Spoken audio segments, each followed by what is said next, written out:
Vous êtes à l'écoute de l'ORTM, merci de nous rejoindre. Il est 7h à Kenyeba, à la même heure à Gundaka, dans la région de Moti.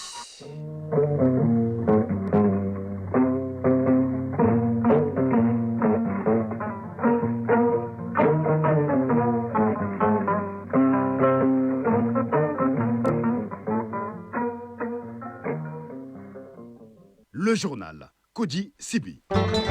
Mesdames, Messieurs, bonjour. Lancement hier de la deuxième phase du programme de développement de l'irrigation dans le Bani et à Selengue. Au regard des bons résultats de la première phase, le gouvernement du Mali et la BOAD ont décidé de poursuivre avec une deuxième phase pour la sécurité alimentaire. La cérémonie était présidée par le Premier ministre, le général de division Abdoulaye Maïga. Nous irons à Mopti, sous la maison de la justice a été inauguré. Le joyau architectural qui a coûté environ 1 milliard de francs CFA va contribuer davantage à la réforme et à la modernisation de la justice dans la région de Mopti. C'est le ministre de la Justice et des Droits de l'Homme qui a procédé à cette inauguration. L'actualité sportive est dominée par les premiers Jeux de l'AES qui débutent ce samedi à Bamako. Près de 500 athlètes venus de Burkina Faso, du Niger et du Mali vont compétir dans plusieurs disciplines. Enfin, la chronique du développement en rediffusion nous parlera de l'agence de notation souveraine. Voilà pour le sommaire. Bienvenue dans ce journal. Un peu plus de 47 milliards de francs CFA, tel est le coût de la deuxième phase du programme de développement de l'irrigation dans le Bani et à Selengue, PDI-BS. Il a été lancé hier par le Premier ministre, ministre de l'Administration territoriale et de la décentralisation, le général de division Abdoulaye Maïga. Au regard des bons résultats engrangés lors de la première phase, le gouvernement du Mali et la BOAD ont décidé de mettre en place une deuxième phase. Cette deuxième phase sera mise en œuvre à Djéné, à San et dans la zone du Moyen Bani à Selengue. Il s'agit pour le Premier ministre d'assurer la sécurité alimentaire au Mali. Reportage Mamari Kone et Aliou Touré. Après les succès obtenus dans la mise en œuvre du programme de développement de l'irrigation dans les bassins du Mali et à Selengue, première phase, voici donc la deuxième phase. C'est-à-dire que le développement de l'irrigation est au cœur de la stratégie de développement agricole au Mali. Elle vise à soutenir la résilience des populations rurales, garantir la sécurité alimentaire et nutritionnelle, stimuler la croissance économique et enfin lutter contre la pauvreté. Dans la mise en œuvre de la première phase du programme, des acquis ont été obtenus à Djéné, San et Selengue. Général de division Abdoulaye Maïga, Premier ministre, ministre de l'Administration territoriale et de la décentralisation. Le Mali est un pays à vocation agro-pastorale avec le plus grand potentiel hydro-agricole de la zone sahélienne. C'est pourquoi la politique agricole du gouvernement est orientée vers une vision globale du développement durable déclinée dans le Mali-Kro Nyata-Sirak, ABS Ambafla, Bioroni Sabama, dont la finalité est d'assurer la satisfaction des besoins fondamentaux de notre population à l'horizon 2063. Le programme, dans sa première phase, a permis, malgré le contexte sécuritaire difficile dans certaines de ces zones d'intervention, entre autres, la réalisation des barrages de seuil structurants de Kourouba et de Djéné et leurs ouvrages connexes, aujourd'hui tous fonctionnels, l'aménagement hydro-agricole de 36 500 hectares, la production additionnelle annuelle induite de 61 085 tonnes de riz paddy, 3 668 emplois créés sur les différents sites. La deuxième phase du programme s'inscrit dans la continuité de la précédente, dont l'objectif global est de contribuer à l'accroissement de la sécurité alimentaire et à la réduction de la pauvreté dans les zones de Djéné, du Moyen Bani et de Selengue. Il coûtera à l'État et à ses partenaires plus de 47 milliards de francs CFA. Le programme, dans sa deuxième phase, va soutenir davantage le développement de l'agriculture irriguée pour passer d'une agriculture de subsistance à une agriculture de production maîtrisée et rentable. Et cela permettra de créer les conditions d'une forte contribution de notre secteur agricole à l'économie nationale. Le montant total de la deuxième phase est estimé à 47,4 milliards de francs CFA, sur lesquels 30 milliards de francs CFA sont pris en charge par la Banque ouest-africaine de développement et 900 millions de francs CFA par la contrepartie malienne. Il est prévu l'aménagement de 10 240 hectares nouveaux, la réalisation de 135 km de pistes agricoles et plusieurs activités d'accompagnement au bénéfice des femmes et des jeunes. Le Premier ministre a engagé le ministre de l'Agriculture à veiller au suivi de la mise en œuvre des activités du programme au profit des populations. Il a enfin exhorté les producteurs et l'ensemble des acteurs du secteur du développement rural à s'investir davantage en vue de l'atteinte des objectifs assignés par le président de la transition dans le plan de campagne agricole harmonisé et consolidé 2025-2026. Le ministre de la Justice et des Droits de l'Homme a procédé à l'inauguration de la maison justice de Bamako, de Mopti, d'un coût de réalisation d'environ 1 milliard de francs CFA. Le projet architectural va appuyer les efforts de réforme et de modernisation de la justice dans la région de Mopti et du centre. La cérémonie a regroupé les autorités administratives et politiques, la famille judiciaire et les partenaires. Reportage sur place, Oumar Maïga et Suleiman Tepsougué. Bâtie sur une superficie de 8200 m², la maison justice de Mopti est une infrastructure conçue dans le style architectural soudano-sahélien, composée de bâtiments administratifs avec des bureaux, une salle de conférence, d'un bâtiment hôte, un mur de clôture de 3 mètres de hauteur, entre autres. Issa Kansai, maire de la commune urbaine de Mopti. Ces œuvres est un symbole architectural de partenariat entre le gouvernement de la République du Mali et Cap Sahel, une structure décentralisée qui assurera désormais une présence judiciaire de proximité et garantira aux citoyens un accès aux droits. Fruit d'un partenariat fécond entre ECAP Sahel et le ministère de la Justice et des Droits de l'Homme à travers l'Union européenne, une page glorieuse de l'histoire s'ouvre à la justice malienne. Peter Grabo Golding, chef de la mission ECAP Sahel au Mali, représentant l'ambassadeur de l'Union européenne. Cette maison offrira aux magistrats un cadre de travail sécurisé où ils pourront exercer en toute sérénité, même lorsqu'ils ont éloigné de leur juridiction habituelle. Elle permettra également d'héberger des sessions de formation à destination des officiers de police judiciaire.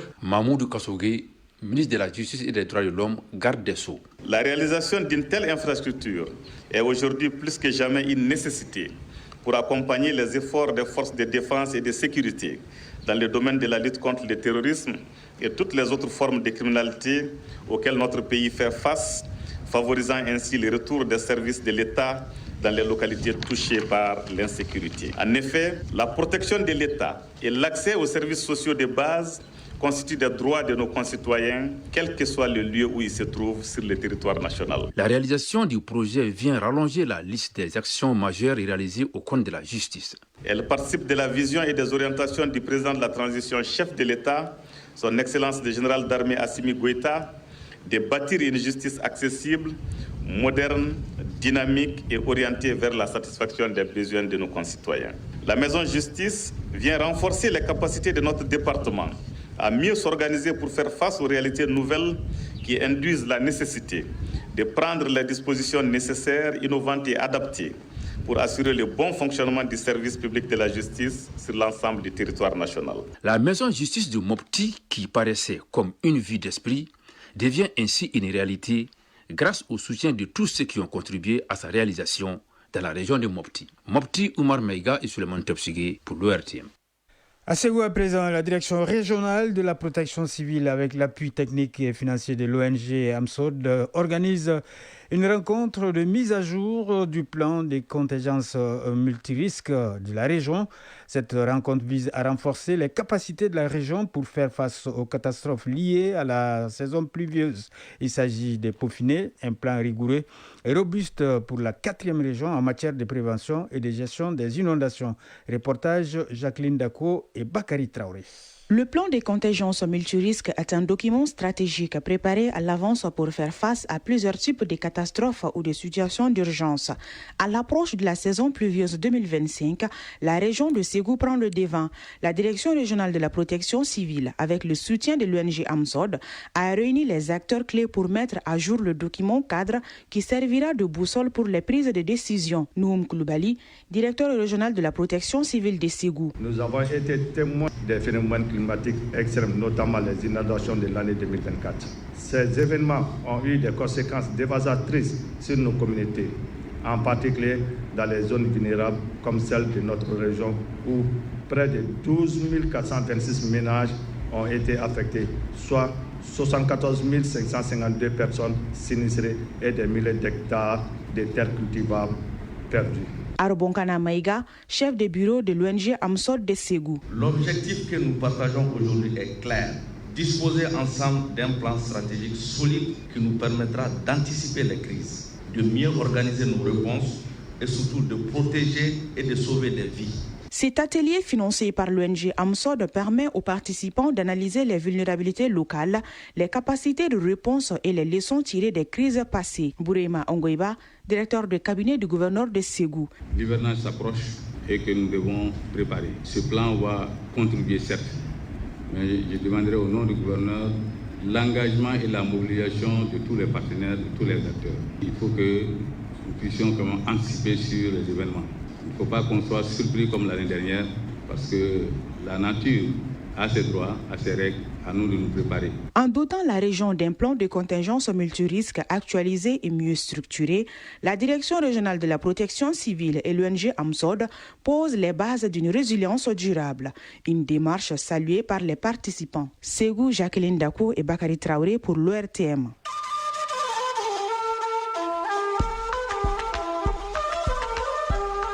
AES, actualité.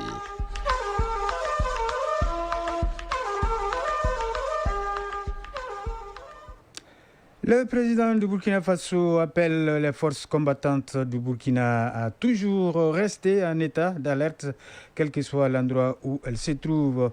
Dans un message aux forces combattantes lors de la sortie officielle des officiers à Pau, dans le centre-sud du Burkina, il les a appelés à éviter l'emploi excessif du téléphone lors des opérations.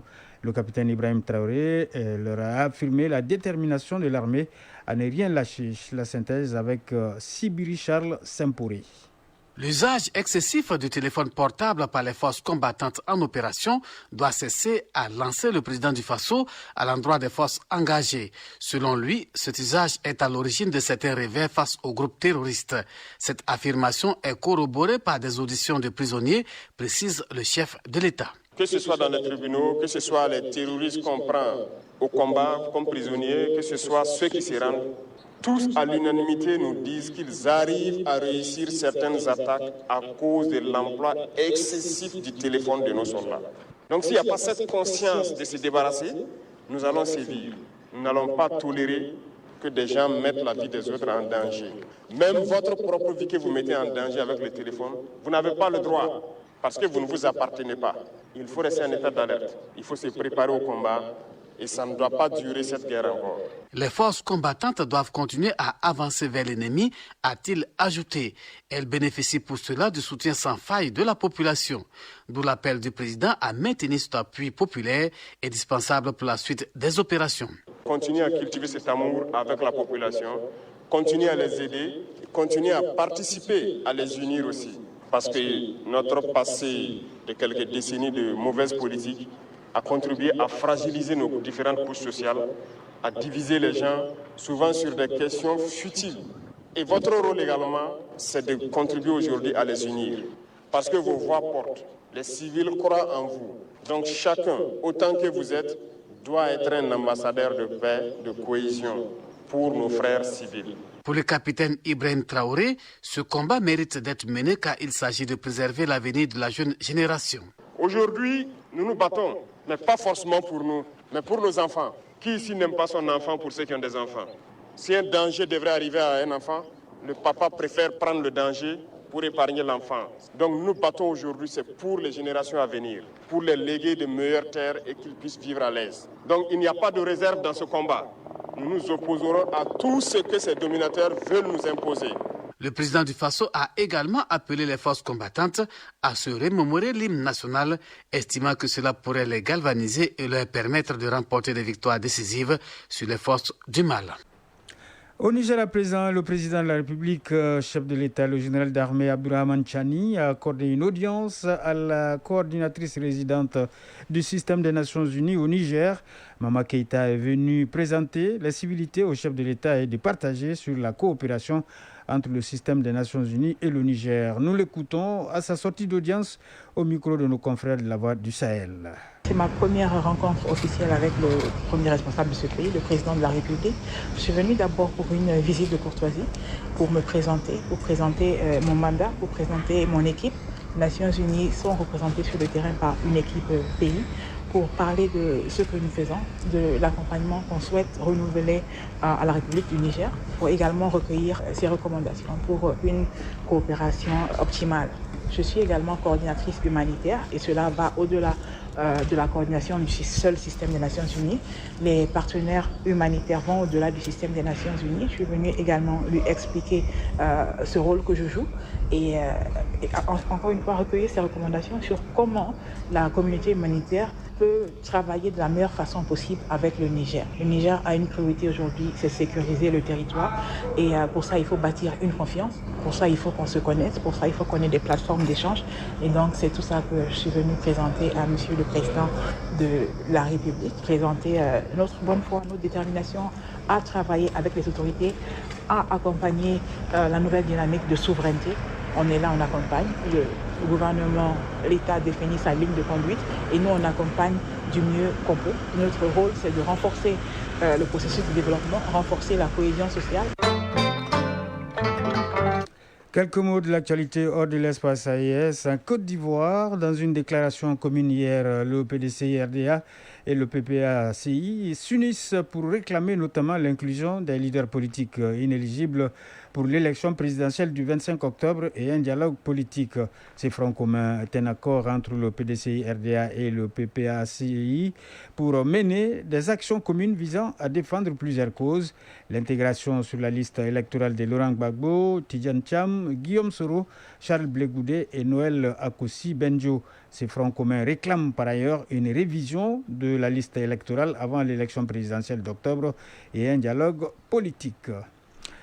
Une semaine après les premières frappes d'Israël contre l'Iran, une réunion est prévue ce vendredi à Genève entre les ministres des Affaires étrangères de l'Allemagne, de la France et du Royaume-Uni d'un côté, leur homologue iranien Abbas Araghchi de l'autre. La chef de la diplomatie européenne Kaja Kallas doit également participer à la rencontre qui a été confirmée par Berlin et Téhéran au moment où les pays européens multiplient les appels à la désescalade en Iran et l'État hébreu. Selon des propos rapportés par sa porte-parole Caroline Leavitt, Donald Trump a fait savoir hier qu'il prendrait une décision sur une éventuelle participation américaine aux frappes lancées par Israël contre l'Iran au cours des 2 prochaines semaines, estimant substantielle la possibilité de négociations avec Téhéran. Une cour d'appel fédérale américaine a autorisé hier le président Donald Trump à conserver le contrôle du déploiement des troupes de la garde nationale à Los Angeles pour faire face aux manifestations contre sa politique migratoire, malgré l'opposition des autorités californiennes. Le fait que le président n'ait pas émis d'ordre de fédéralisation directement à travers le gouverneur de Californie ne limite pas son autorité, par ailleurs légale, d'appeler la garde nationale, ont écrit les 3 juges de la Cour de San Francisco dans un jugement de 38 pages. La page des sports, c'est tout de suite.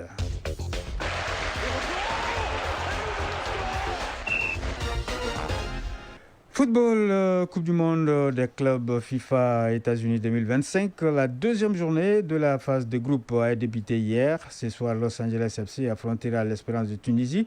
Football féminin, la 10e journée du championnat de première division prend fin cet après-midi. Et jeux AES, la compétition commence demain. Ici à Bamako, plusieurs disciplines seront à l'honneur. Le résumé de l'actualité sportive avec Isaac Tienou. Bamako sera la capitale sportive de l'AES à partir de demain. C'est là à la faveur des premiers Jeux de l'Alliance des États du Sahel que notre pays s'apprête à accueillir. Plus de 500 athlètes issus des 3 pays compétiront dans 10 disciplines, à savoir l'athlétisme, le bras de fer sportif, le tir à l'arc, le tir sportif, le judo, le karaté, la lutte traditionnelle, le kung-fu wushu, le taekwondo et le football. L'événement est placé sous la haute présidence du président de la transition, chef de l'État, le général d'armée Assimi Goïta, président en exercice de l'AES. Les délégations ont commencé à venir. Le Burkina Faso est déjà à Bamako depuis hier.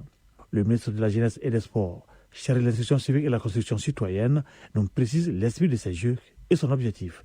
Abdou Kassim Ibrahim Fomba est au micro de Abdou Karim Kaba. C'est vraiment de ressortir toute la symbolique de l'union, toute la symbolique des valeurs que nous partageons, toute la symbolique aujourd'hui de ce milieu de l'AIS qui est aussi un milieu de sport, de cohésion. Et c'est vraiment un des premiers aspects que nous voulions mettre en avant. Mais également mettre en avant toute cette résilience aujourd'hui que nos peuples de l'AIS montrent et aussi cette expression de citoyenneté dans le cadre de nos espaces. Je pense qu'aujourd'hui, les Jeux, au-delà, doivent incarner également la paix, cohésion, l'engagement, le respect. Les sites retenus sont le Palais des Sports Salamatou Maïga, le stade du 26 mars et le stade Mamadou Konaté. Déjà samedi, dans la matinée avant l'ouverture officielle, le Mali affrontera le Niger au stade Mamadou Konaté en football. Ces premiers jeux de l'AIS, c'est du 21 au 28 juin. Championnat national de football féminin, la 10e journée est à l'honneur. Cette journée qui a commencé hier prendra fin cet après-midi. Au stade Ablaye Makoro Sissoko de Caille, Tigres de Caille accueillera Centre UFC. Hier, l'AS de Bamako a battu Tiré AC de 100 par 2-1. Victoire Esperion devant Isfas 4-3. Andran sportif de Sirakoro a plié devant l'AS Mandé 5-0. Amazon a été battu par Souloubaba de Mopti par 3-2. La rencontre AS Momo AS Police n'aura pas lieu en raison du forfait de l'AS Momo. En ce qui concerne la Coupe du Monde de football, les demi-finales se joueront dimanche au stade Ouezin Koulibaly. AS Mandé ASL à 16h et Isfas Amazon à 18h30. Ce même dimanche, la FEMA Foot accueillera une délégation de la FIFA pour la réception provisoire du nouveau centre technique du Mali. La délégation devra animer une conférence de presse mardi à 14h au 10 centre et la délégation séjournera au Mali du 22 au 27 juin. Et puis, Coupe du Monde des clubs États-Unis 2025 pour terminer. La deuxième journée du groupe 2 a débuté hier soir en ce qui concerne les pays africains. Palmeiras l'a emporté devant El Ali d'Égypte 2-0. Cet après-midi, Los Angeles FC affrontera l'Espérance de Tunis et le coup d'envoi est prévu pour 22h. Chronique du développement.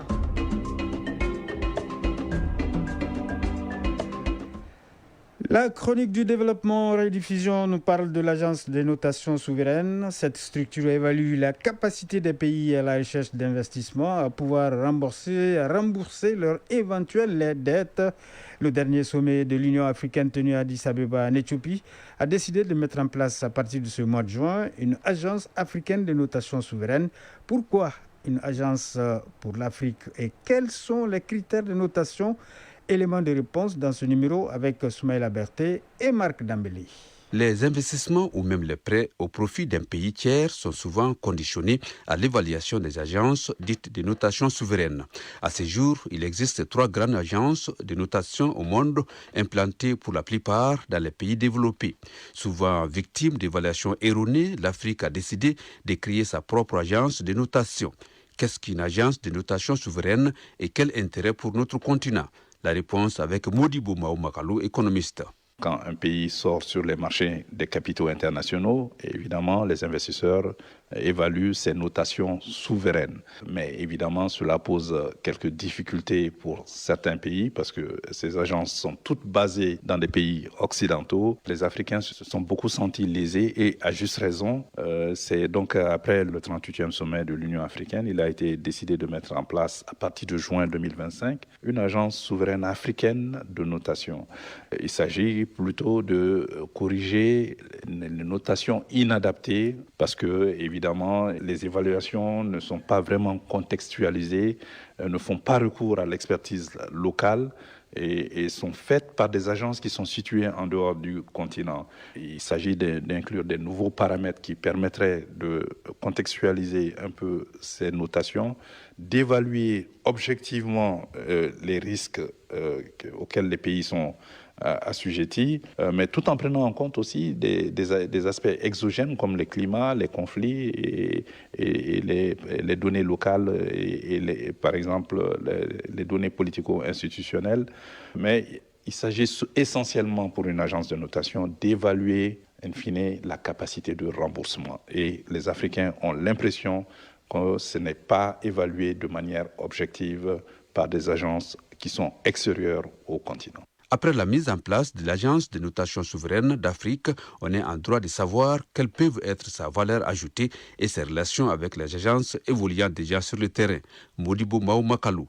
Je pense qu'il faut quand même s'inspirer de ce qui a été fait en Asie et ailleurs. C'est de donner des éléments que les autres agences extérieures ne peuvent pas donner en recourant à l'expertise locale, au savoir-faire aussi et aux données actualisées parce que évidemment il y a 3 correctifs essentiels qu'il faut apporter concernant les facteurs exogènes et aussi la validation des données et l'actualisation de ces données locales qui ne sont pas toujours disponibles au niveau international, mais aussi de vendre une meilleure image de l'Afrique parce qu'on ne prend que les aspects les plus négatifs.